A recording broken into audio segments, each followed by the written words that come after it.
যে একটি সংখ্যা 220 থেকে যত বড় 490 থেকে তত ছোট। একটি সংখ্যা 220 থেকে যত বড় 490 থেকে তত ছোট।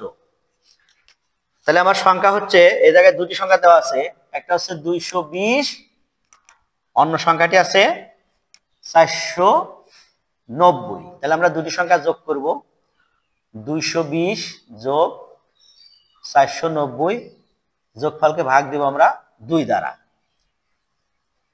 তাহলে 490 আর 220 যোগফল 0 0 9 2 11 1 হাতে থাকে 1 4 আর 1 5 5 আর 2 7 710।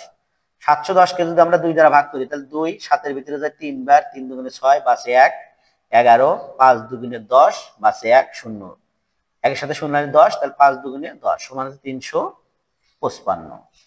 অতএব সংখ্যাটি সমান 355।